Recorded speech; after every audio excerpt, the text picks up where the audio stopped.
గుంటూరు జిల్లా తెనాలిలో జనసేన ఎమ్మెల్యే అభ్యర్థిగా నాదెండ్ల మనోహర్ నామినేషన్ దాఖలు చేశారు. జనసేన, తెలుగుదేశం, బీజేపీ ఉమ్మడి అభ్యర్థిగా నాదెండ్ల మనోహర్ తెనాలిలో పోటీ చేస్తున్నారు. నామినేషన్ కార్యక్రమంలో మాజీ మంత్రి ఆలపాటి రాజేంద్ర ప్రసాద్, నాదెండ్ల మనోహర్ కుటుంబ సభ్యులు, జనసేన, తెలుగుదేశం, బీజేపీ కార్యకర్తలు భారీగా పాల్గొన్నారు.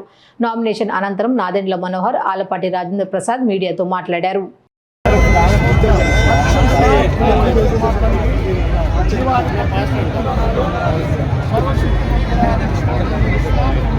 వ్యాపారమైన ప్రేమ, ఆదరణ,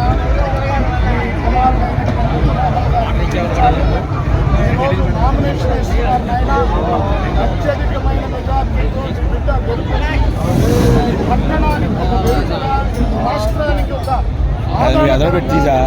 ఎక్కడ దృష్టిని కలిపి లేకుండా చేయండి.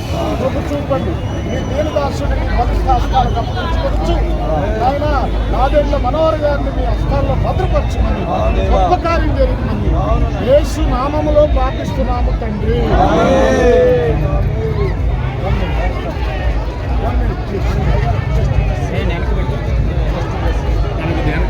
కొద్దిగా ఇలా ఉన్నాను సార్.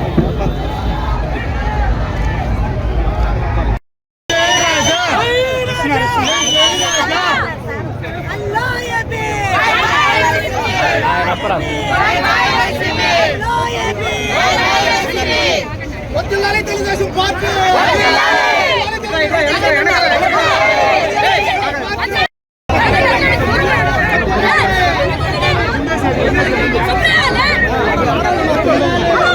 పార్టీ నాయకత్వం.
కూటమి అభ్యర్థిగా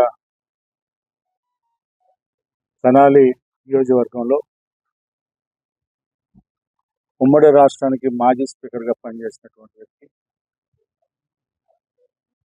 ఈ రోజున జనసేన పార్టీ తరఫున పెద్దలు శ్రీ నాదెండ్ల మనోహర్ గారు నామినేషన్ వేసిన సందర్భంలో ఈ రోజున ప్రజలు వేలాది మందిగా పాల్గొని సంఘీభావం తెలిపినటువంటి విధానం మనం గమనించినట్లయితే ఏ రకంగా ప్రజల యొక్క మనోభావాలు రాష్ట్రంలో దెబ్బతిన్నాయో, అంతేకాకుండా వాళ్ళు చూపించినటువంటి ఆత్మీయత, ఆదరణ, ఆశీస్సు మార్పుకి సంకేతం. ఇది ఒక ప్రభంజనం, నిశ్శబ్ద విప్లవం అని చెప్పి ఈ సందర్భంగా మనందరం కూడా గుర్తుంచుకోవాల్సిన అవసరం. 1994లో మొట్టమొదటిసారిగా మేము శాసనసభ్యుడిగా పోటీ చేసినప్పుడు వేమూరు నియోజకవర్గంలో ఆనాడు 100 వస్తాయా, 10 వస్తాయా, 20 వస్తాయా, 30 వస్తాయా, ఎవరి విశ్లేషణ వాళ్ళు చేసినటువంటి నాకు గుర్తొస్తా ఉంది విశ్లేషణ. అలాంటి సందర్భంలో 200 పైచిలకు ఉమ్మడి రాష్ట్రంలో ఆనాడు ప్రతిపక్షం కేవలం 26కి పరిమితమైంది. ఇవాళ ఈ ప్రభుత్వం యొక్క పోకడ, అరాచకం, అవినీతి,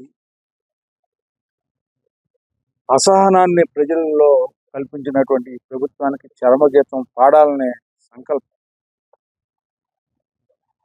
ఇది మహాసంకల్పం.